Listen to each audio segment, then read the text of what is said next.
Amigo y amiga que me escuchas, te damos la bienvenida nuevamente a Púlpito Reformado, la voz de la Reforma Protestante en Puerto Rico, la voz oficial de la Iglesia Presbiteriana Reformada en San Juan.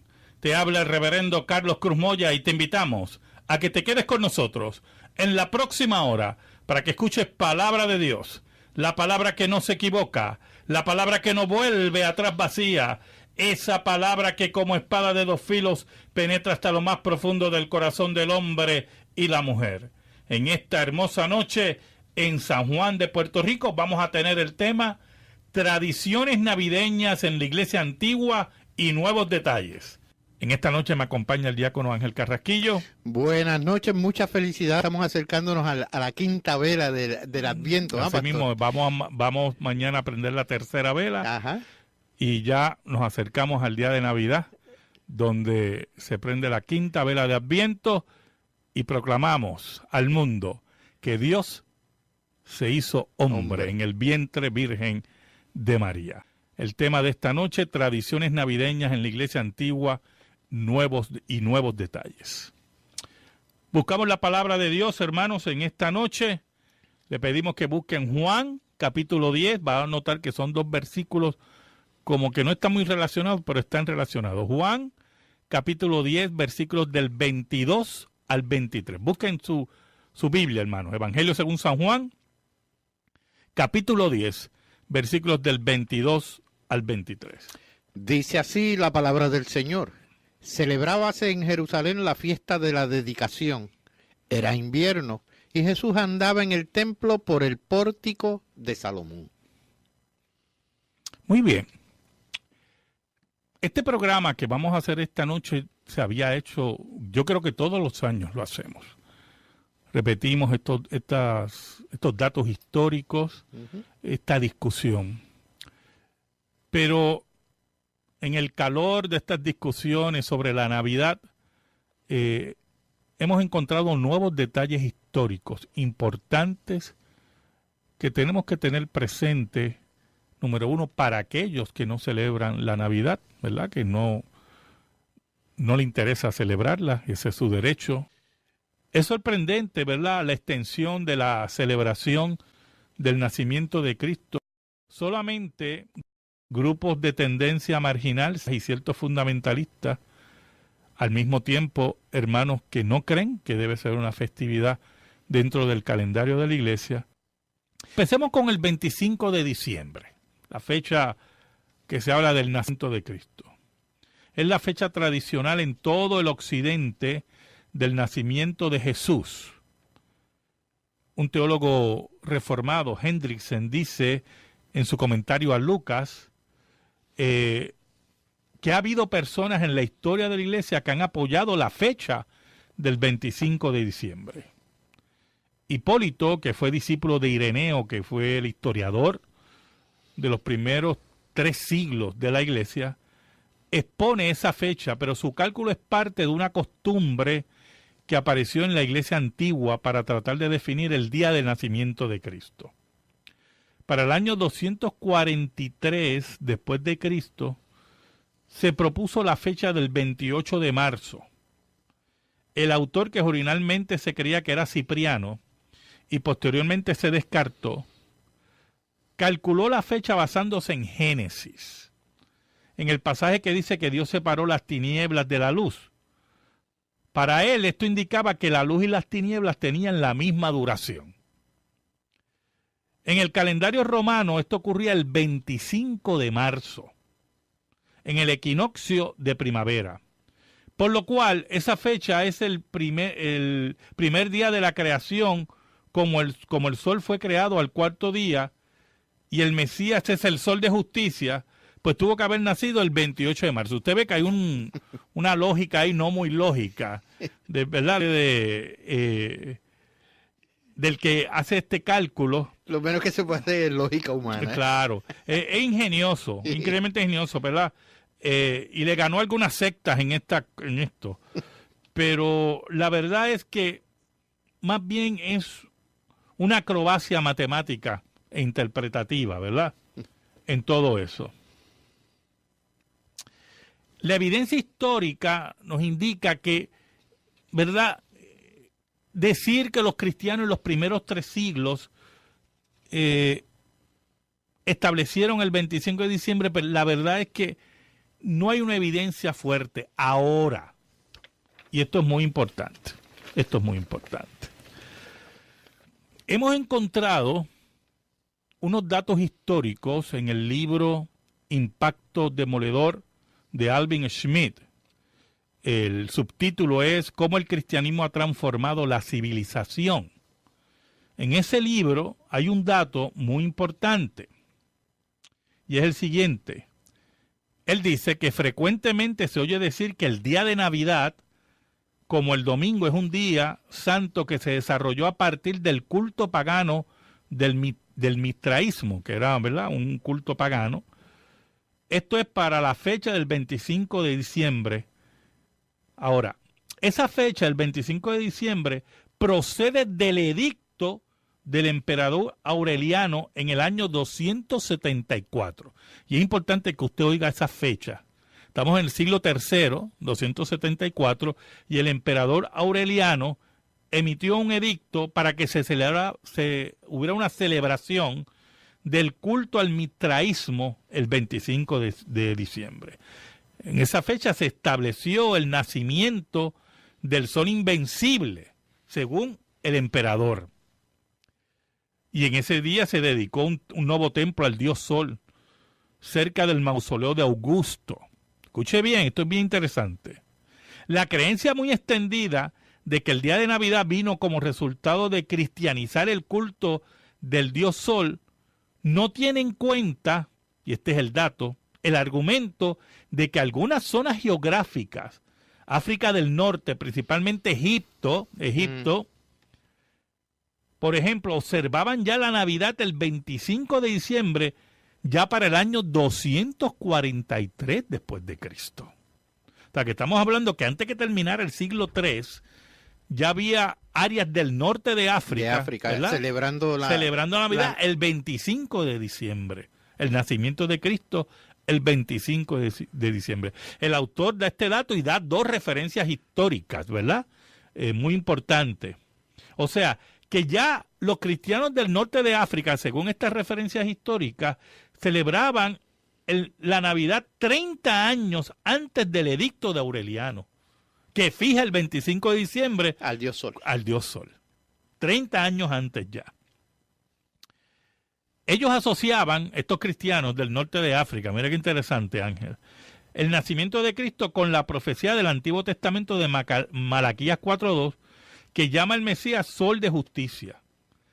Si este argumento, dice el autor, tiene valor, los cristianos no eligieron el 25 de diciembre por cristianizar el decreto de Aureliano, sino más bien el emperador, al establecer la fiesta llamada Nacimiento del Sol Invencible, podría haber tratado de paganizar la observancia cristiana del nacimiento de Cristo, el Sol de Justicia. Pero aún más. O sea, quiere decir, pastor, y perdóneme, o sea, que ya el emperador entendía o conocía de la extensión desde Egipto. O sea, exacto, del dato que viene de Egipto. Claro, que en el norte de África ya hay una celebración cristiana el 25 de diciembre. Y él quiere romper el espinazo de esa celebración. Otro intento burdo. Claro, introduciendo una fiesta pagana. Una fiesta pagana. Eso es uno de los datos, no estoy diciendo, ¿verdad? Seguro, que eso era así, pero las referencias históricas que tiene el autor son interesantes. Pero aún más, hay otra prueba. El emperador Diocleciano,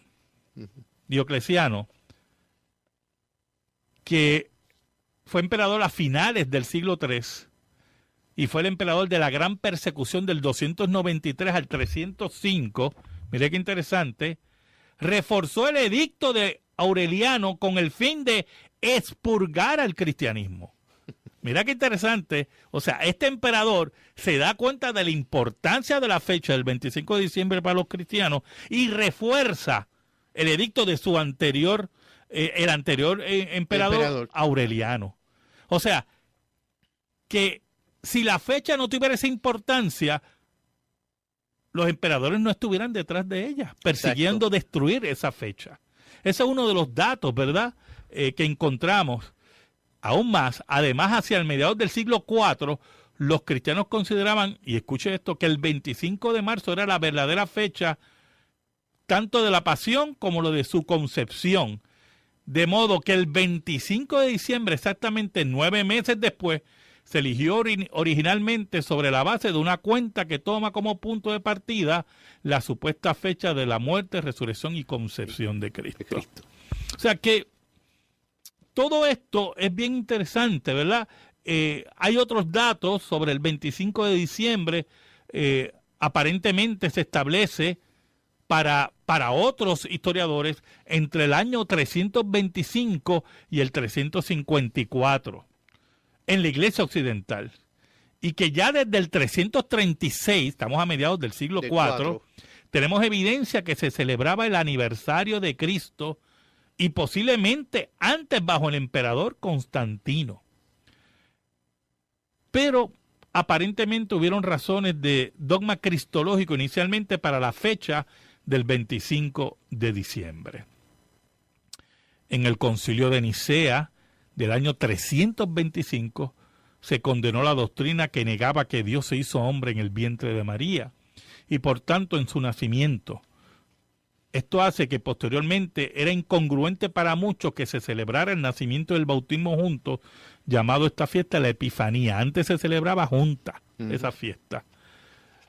¿Qué pasa? Posteriormente la Iglesia Occidental, que es la que nosotros pertenecemos, separó la fecha del nacimiento, 25 de diciembre, y Epifanía el 6 de enero. 6 de enero. El 6 de enero, que es la revelación a los gentiles. Los cristianos en Oriente celebraban el nacimiento y el bautismo el 6 de enero. Todavía lo hacen así, los cristianos orientales, ¿verdad?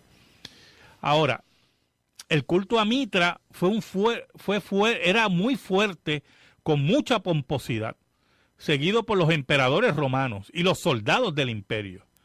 El mismo fue un culto que le hizo frente al cristianismo en el siglo III con los datos que hemos dicho anteriormente, ¿verdad? De los edictos de los emperadores. Lo que pasa es que nosotros vivimos una sociedad cristianizada y no entendemos lo que es terrible vivir en una sociedad paganizada y cómo el cristianismo tenía que destruir el folclore, la cultura, para introducir todo su mensaje. Por lo tanto, la Iglesia en Roma se preocupa de oponerse al culto pagano, celebrando su propia fiesta de la luz, la fiesta del nacimiento de Cristo, el sol de justicia. Ambrosio, en uno de sus sermones, ataca la fiesta pagana proclamando que Cristo es nuestro sol. Agustín, hablando el 25 de diciembre, exhorta a los cristianos a no adorar ya este día al sol, como hacen los paganos, decía Agustín, sino a aquel que lo ha creado, que es Cristo, que creó el sol. El obispo de Roma, León Magno, reprende la creencia equivocada de aquellos que en Navidad celebran la fiesta del nacimiento del sol en vez de la de Cristo. Por lo tanto, hermanos, vemos que la Iglesia no desconocía la importancia de este día para los paganos, pero buscó la forma de que la misma desapareciera. También es importante, pastor, señalar el hecho de que, si bien es cierto, el imperio está tratando de soslayar o de opacar las fiestas del 25, creando algo novedoso, novel para ellos en ese sentido. O darle la importancia imperial, ¿verdad? Exacto. Pero me llama la atención sobremanera el hecho de que cuán arraigado estaba el concepto del cristianismo haciendo fuerza estaba haciendo fuerza en el imperio romano. No, y así mismo fue. Sí. Y ya para finales del siglo III estamos viendo un cristianismo fuerte, que está haciendo mella en los cultos paganos. Exactamente. En los cultos paganos. Ahora, no podemos ignorar el esfuerzo que realizó el emperador Constantino de unir las dos fiestas. Un teólogo europeo, Oscar Cullmann, afirma, y tengo que estar de acuerdo con él, que el emperador más que cristiano era un sincretista. Buscaba, ¿verdad?, unir las dos fiestas. Unir las dos fiestas. Fue bajo su influencia que la fiesta del 25 de diciembre alcanzó tan envergadura. Pero a la larga se derrotó sus intenciones sincretistas, porque todo el mundo olvidó la fiesta del sol, pagana. la fiesta pagana, y se abrazó a la fiesta del nacimiento de Cristo. La fiesta de Navidad, el 25 de diciembre, se propagó desde Roma por todo el cristianismo occidental y parte del oriental. Y aquí es que vamos a ver algunas diferencias entre la iglesia oriental y la iglesia occidental. Pero se habla de que la iglesia católica romana fue la que inventó la fiesta de Navidad. Eso lo vamos a discutir más adelante, ¿verdad? Vamos a pasar a noticias religiosas con el hermano Ángel Carrasquillo. Oigan esto, hermano. Holanda y Eslovaquia impulsan medidas para frenar al Islam. El Parlamento eslovaco bloquea el reconocimiento del Islam como religión oficial. En Holanda quieren prohibir el burka en público como en Bélgica o Francia. Holanda ha dado el primer paso para prohibir el uso del velo integral en público, al aprobar el pasado martes un proyecto de ley para impedir la cobertura total de la cara en espacios comunes, tales como escuelas, hospitales, autobuses o sedes gubernamentales. El gobierno liberal de Mark Rutte es el que ha llevado la propuesta que ha sido aprobada y debe conseguir ahora el respaldo del Senado. Según el gobierno, la medida no ataca el derecho a que cada persona vista como quiera, sino que esta libertad se ve limitada cuando debe garantizar la seguridad. Se calcula que en Holanda son 400 las mujeres que utilizan el hijab o el burka de forma habitual y otras 500 que lo hacen de manera ocasional. En caso de desobedecer la ley, el infractor podría ser multado con hasta 400 euros. Otros países en Europa han tomado anteriormente medidas similares. Francia y Bélgica prohibieron el uso del burka en espacios públicos, medida que fue refrendada por el Tribunal Europeo de Derechos Humanos. El Parlamento de Eslovaquia ha aprobado un proyecto de ley propuesto por el Partido Nacional Eslovaco, miembro menor de la coalición de Fico, por lo que es necesario que una religión tenga al menos 50.000 miembros frente a los 20.000 de la actualidad, para recibir subsidios del Estado y abrir sus propios colegios. La medida, aplicable a todas las religiones, está estratégicamente dirigida a impedir la oficialidad del Islam en Eslovaquia, donde se estima que hay unos 2.000 fieles. La ley ha sido aprobada por una mayoría de 2/3 en el Parlamento, que comprende tanto partidos gobernantes como la de oposición. Los legisladores han rechazado la propuesta por parte del ultraderechista Partido Popular Nuestra Eslovaquia de elevar el número de miembros de cada religión a 250.000. La noticia religiosa lo que nos indica es que, mire, los países de Europa se dan cuenta que al abandonar su raíz cristiana, los vacíos se tienen que llenar. Y el Islam está haciendo un avance en Europa que a ellos les preocupa, porque destruye la raíz que ellos mismos han rechazado, exacto, que es la raíz cristiana. Y de hecho, hay un dato, pastor. El Islam está invadiendo Europa con nacimientos dentro de los distintos países. Así mismo es. O sea, esos ciudadanos a los cuales están tratando de bloquearle, yo estoy hablando en el sistema democrático en que vivimos, claro. Pero que se le está tratando de violar unos derechos, pero no están minando el país. Así con mismo. Nacimientos, o sea, generaciones de Islam naciendo dentro de los países. ¿Por qué? Porque como esos países se han olvidado de sus raíces cristianas, claro, se han olvidado de un montón de llenos cosas. De aborto, en contra del matrimonio bíblico. Pues mire, ahora los países vacíos. Esas son las consecuencias. Y creen que con leyes se resuelve. Mire, no. Esto se resuelve volviendo a Dios. Amén. Volviendo al Dios de sus padres. Al Dios de sus padres. Así que se resuelve eso. Pasamos a la sección de la pregunta, pero la pregunta que hicieron pues ya se ha contestado, ¿verdad? Y vuelvo a repetir y vamos a resumir para seguir ahora el tema, que si la Iglesia Católica Romana inventó la Navidad.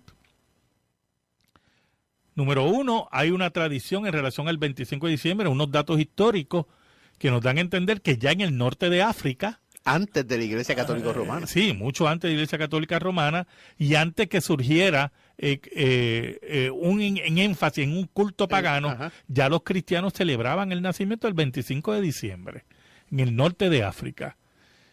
y que los emperadores buscaron exaltar el culto a Mitra, al dios Sol, el 25 de diciembre. Para opacar el 25 de diciembre cristiano. De los cristianos. Esa es una de las teorías históricas que tiene unos datos históricos. La segunda es que bajo Constantino se buscó destruir el culto pagano a Mitra. Exacto. Mediante el énfasis el 25 de diciembre como nacimiento de Cristo. O sea, si buscamos, número uno, la primera teoría es que ya la iglesia tenía unos conceptos del nacimiento de Cristo para el 25 de diciembre, y la otra que se buscaba destruir el culto pagano en el Imperio Romano. Ahora, esta teoría de que la Iglesia Católica Romana inventó la Navidad. Mire, hay un detalle muy importante en los datos que hemos presentado. Partiría nuestra discusión de la siguiente pregunta: ¿fue la Iglesia Católica Romana la que creó la celebración de la Navidad? Aquí es que muchos se resbalan, ¿oyó? Sí, muchos, entre ellos protestantes, entre ellos muchos reformados también se ciegan, ¿verdad? Y siguen cosas que no son correctas. Por ejemplo, los reformadores nos enseñaron que ellos no vinieron a fundar una nueva iglesia. Nosotros tenemos que tener eso claro.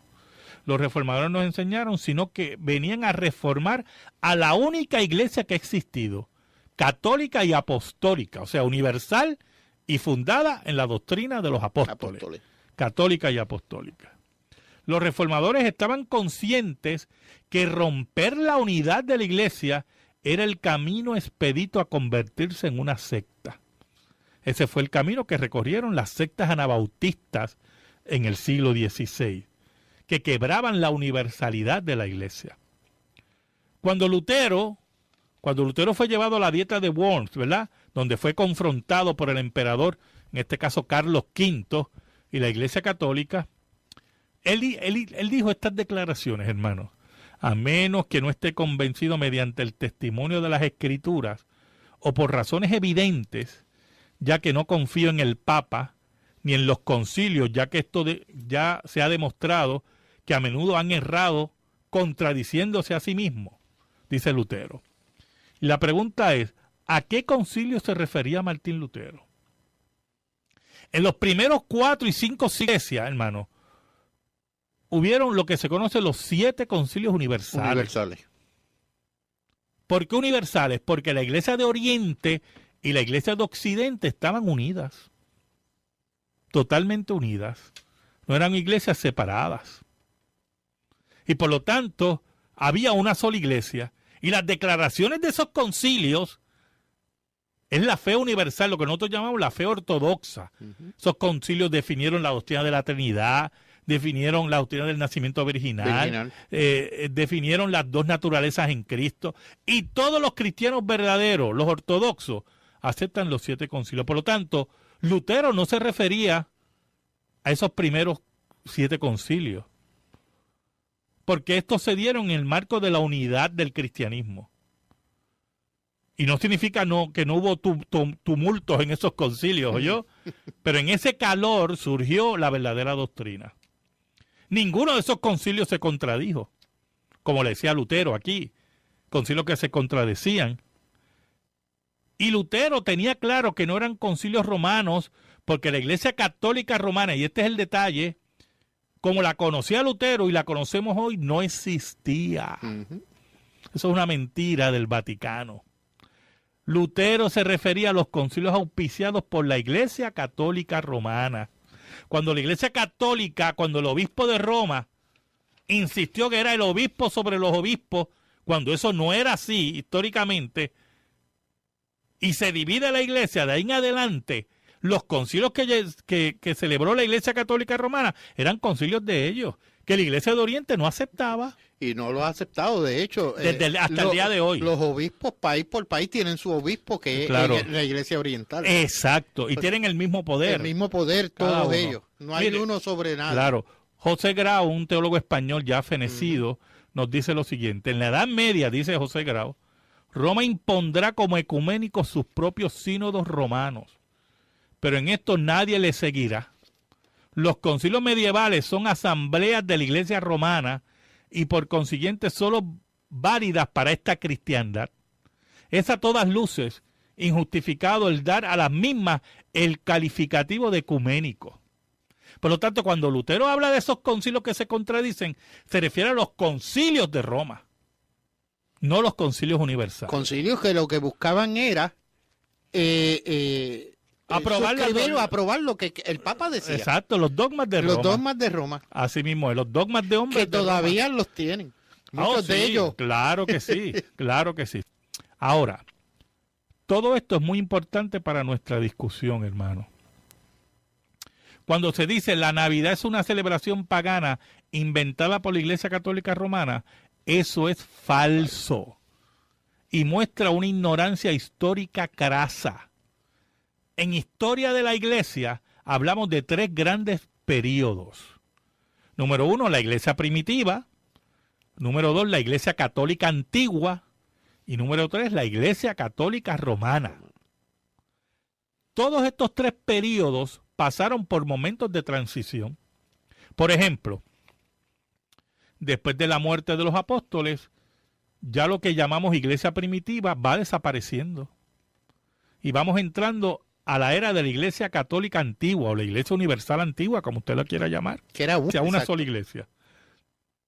Y observamos que ya para el 243 después de Cristo se intenta establecer una fecha para su nacimiento, o si seguimos la línea de referencia histórica, que ya los cristianos del norte de África. A mediados del siglo III celebraban la Navidad el 25 de diciembre, ¿verdad? De esa iglesia católica antigua comenzará un periodo de transición hacia el catolicismo romano. Algunos dirán, ahí está. Y la pregunta es, ¿ahí está qué? Si concedemos que ese periodo comenzó con Constantino para principios del siglo IV, el mismo duró literalmente, hermanos, siglos.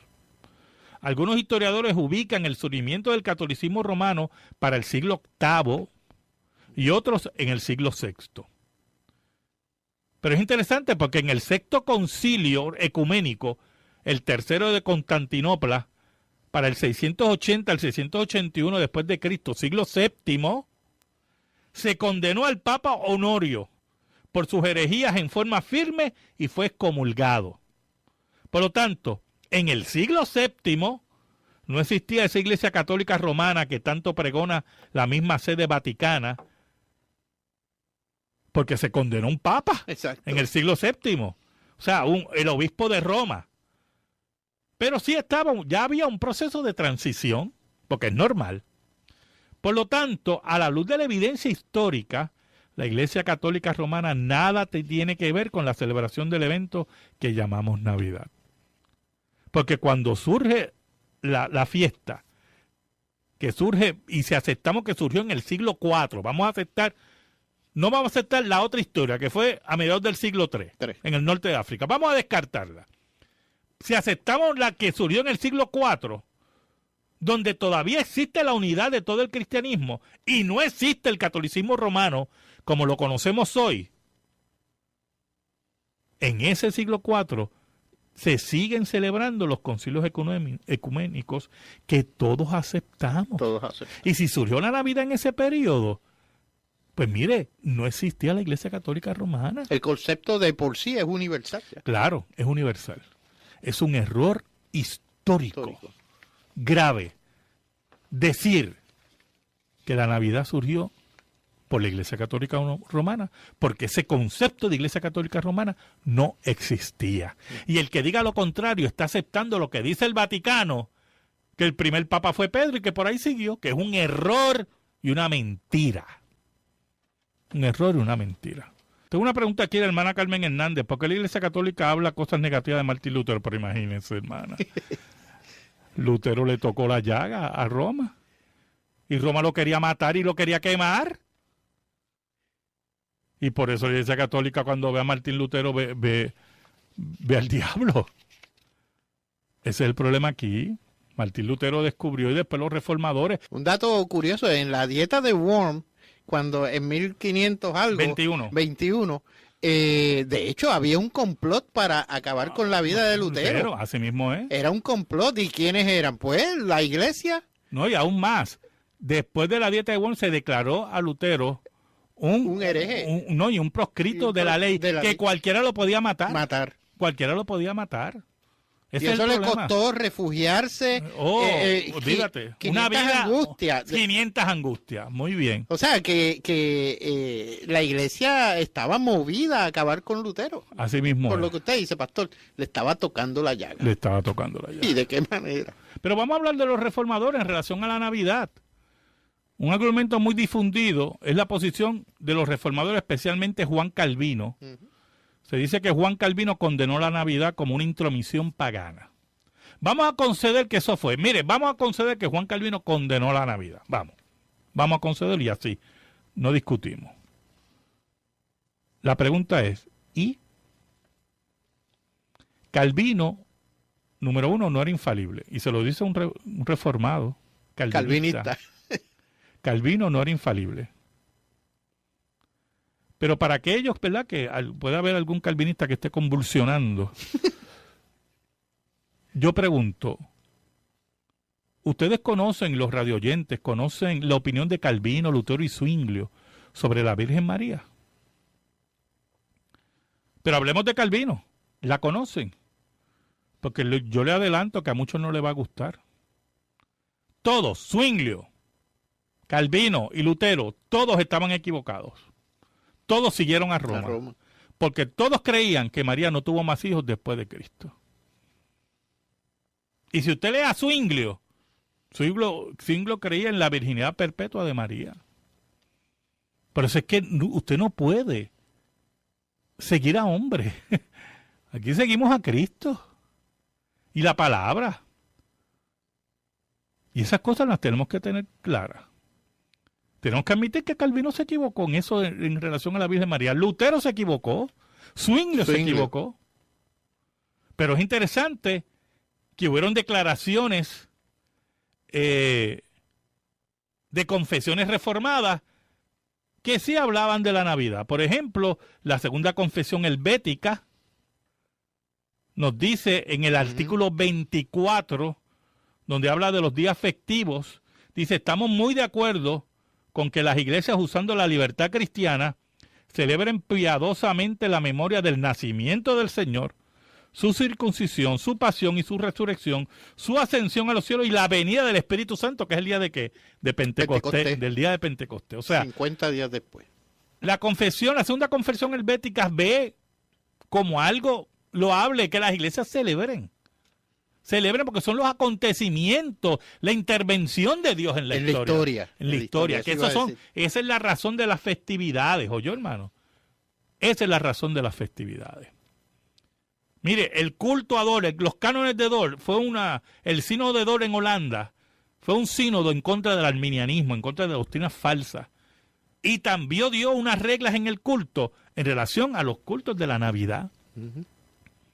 Porque ellos entendían que era parte de la celebración de la iglesia. Era parte de todo esto. Ahora, pero alguien puede decir, y ahí entra el versículo que leímos de base en esta noche, ¿verdad? En Juan 10, del 22 al 23. Exacto. ¿Verdad? Que algunos pueden decir que la iglesia no puede crear festividades. Y lamentablemente ahí tampoco estamos de acuerdo. Esto es otra falacia, que por cierto responde a un tipo de interpretación cercenante de la unidad de la palabra de Dios. Las festividades señalaban las intervenciones de Dios en la historia y su cuidado. Israel tenía las fiestas, la fiesta de los tabernáculos, o sea, Israel tenía varias fiestas que Dios había establecido en la ley, pero, mire qué interesante, y esto es muy importante, Israel después creó dos fiestas. Una en el periodo de la composición del canon, o sea, cuando el canon se está componiendo, el canon del Antiguo Testamento, la cual se llama Purim, que vemos en el libro de Esther. Esa fiesta se creó en ese momento histórico. Y la otra después del cierre del canon, durante el periodo macabeo, la fiesta de las luces, la dedicación, el Hanukkah o Hanukkah, como usted lo quiera pronunciar, que se celebra en este tiempo, se va a celebrar en este tiempo. Eso se creó después del cierre del canon, en el tiempo de los macabeos. Lo interesante, hermano, es que Cristo celebró la fiesta de las luces. Vamos a leer de nuevo el pasaje, lo tiene ahí, Juan 10 del 22 al 23. Juan 10 del 22 al 23. Celebrábase en Jerusalén la fiesta de la dedicación. Era invierno y Jesús andaba en el templo por el pórtico de Salomón. Allí estaba Jesús en el templo porque estaba celebrándose esa fiesta. La fiesta de la y él estaba presente. Así como iba a la sinagoga los sábados porque él guardaba el sábado, allí estaba presente. ¿Oyó? Por lo tanto, Cristo con su presencia ratifica esta segunda fiesta. Exactamente. Creada por Israel. Creada por Israel. Lo interesante es que Cristo celebró esta fiesta. Allí estaba presente, celebrando las intervenciones de Dios en la historia. La iglesia, escuche bien, que es el nuevo Israel, no puede tampoco crear sus propias fiestas celebrando acontecimientos como la encarnación de Dios. Uno de los el evento más increíble. Dios se hizo hombre. Dios.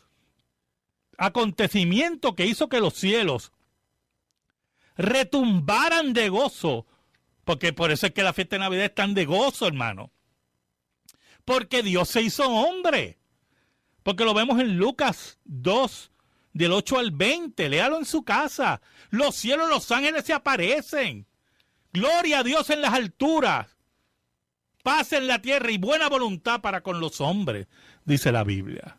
Y les doy nuevas de gran gozo, dicen los ángeles, de gran gozo, porque ha nacido en la ciudad de Belén un Salvador, que es Cristo Jesús. Por eso es que las Navidades representa la Navidad, representa el gozo, la intervención de Dios en la historia, el Dios encarnado. El Dios encarnado. Es la forma por la cual la iglesia utilizó para derrotar el paganismo. Una de las muchas cosas que utilizó para derrotar el paganismo. Sinceramente, hermano, yo a la luz de todo, y otras cosas, ¿verdad? El tema es más largo, no nos da el tiempo, ¿verdad? Pero sí, lo que queremos estar claro es lo siguiente. Nosotros consideramos que celebrar la Navidad fue un acto acertado de la iglesia y una derrota dolorosa para el paganismo. Y que nosotros como cristianos no estamos llamados aquí a estar recordando a la gente, no, porque mire, nadie se acuerda de esa fiesta pagana. Y son muchos cristianos ignorantes de estos datos históricos que le quieren recordar a la gente el paganismo. Mire, al revés. Mire, nosotros no sabemos lo que es vivir en una sociedad pagana, ¿oyó? Los cristianos de los primeros 3 siglos, 4 siglos, lo supieron. Y lo sufrieron. Y lo sufrieron. Y lo sufrieron. Y muchas de las libertades que nosotros disfrutamos hoy fue por la Reforma Protestante. Y si nosotros no entendemos eso y no ahogamos esas mentiras, el paganismo va a volver de nuevo. Nosotros tenemos que luchar el paganismo con la palabra, con la afirmación de la vida de la iglesia y que la gente entienda que el calendario, todos los días del calendario le pertenecen a Dios. Escríbenos. Púlpito Reformado, P.O. Box 363864, San Juan, Puerto Rico 00936. Púlpito Reformado, P.O. Box 363864, San Juan, Puerto Rico 00936. Si te interesa que este programa de radio se mantenga en el aire, puedes enviar tu ofrenda a nombre de la Iglesia Presbiteriana Reformada a la misma dirección. Púlpito Reformado, P.O. Box 363864, San Juan, Puerto Rico 00936. Hermanos, en esta noche le pedimos al Señor, a ti, amigo y amiga que nos escucha, que el Señor te bendiga. El próximo sábado, por WBMJ San Juan 1190, WCGB Juanadía 1060, escucharás Púlpito Reformado. Que Dios te bendiga, que Dios bendiga a tu familia en esta hora. Dios te bendiga ricamente. Amén y amén.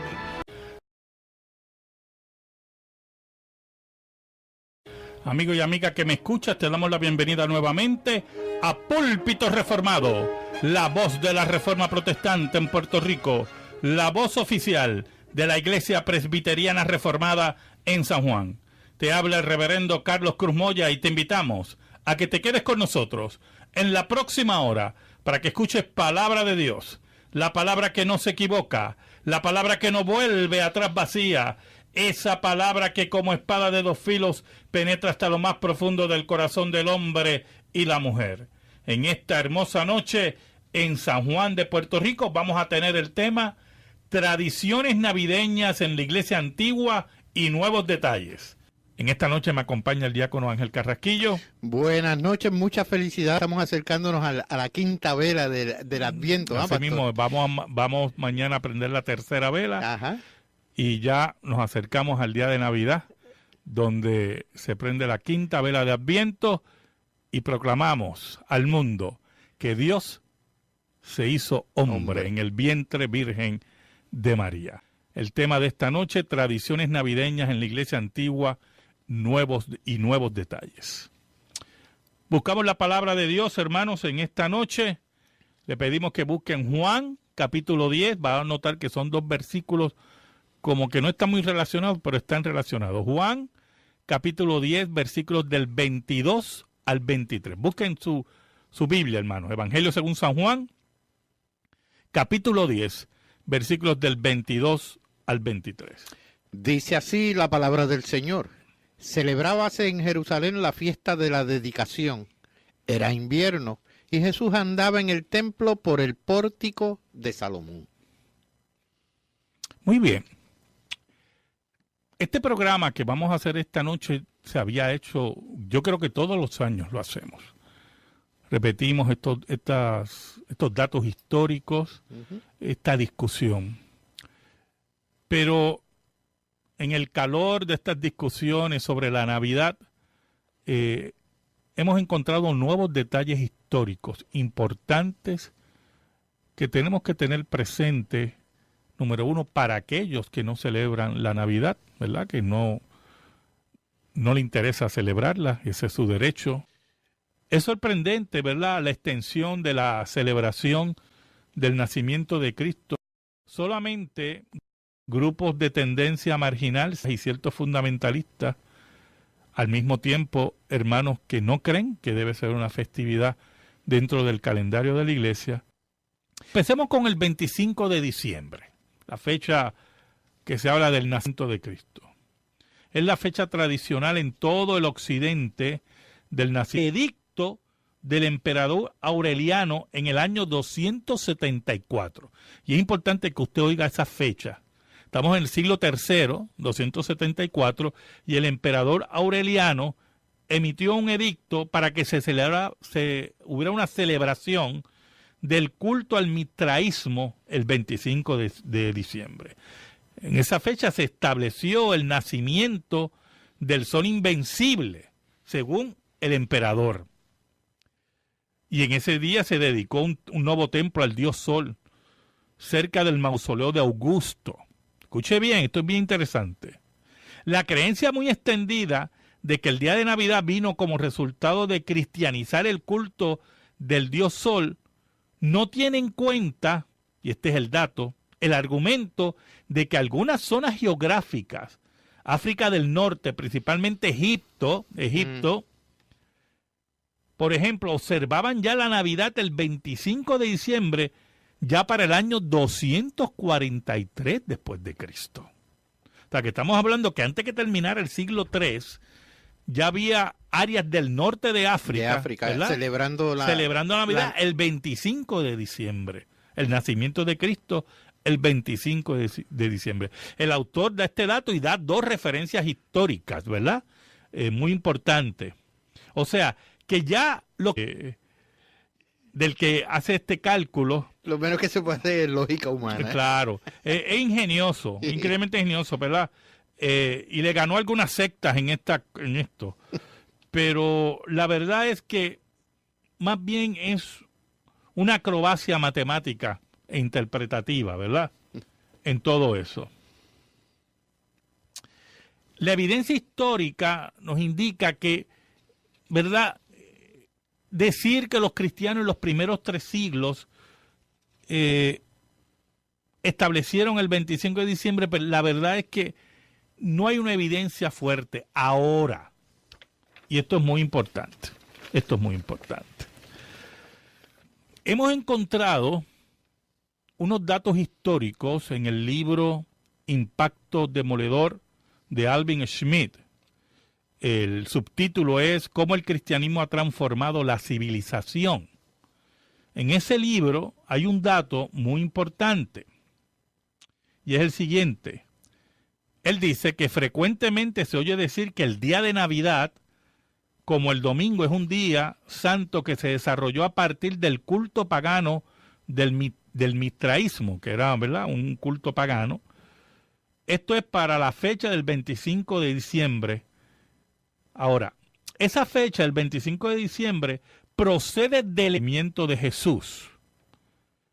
Un teólogo reformado, Hendrickson, dice en su comentario a Lucas que ha habido personas en la historia de la iglesia que han apoyado la fecha del 25 de diciembre. Hipólito, que fue discípulo de Ireneo, que fue el historiador de los primeros 3 siglos de la iglesia, expone esa fecha, pero su cálculo es parte de una costumbre que apareció en la iglesia antigua para tratar de definir el día del nacimiento de Cristo. Para el año 243 después de Cristo, se propuso la fecha del 28 de marzo.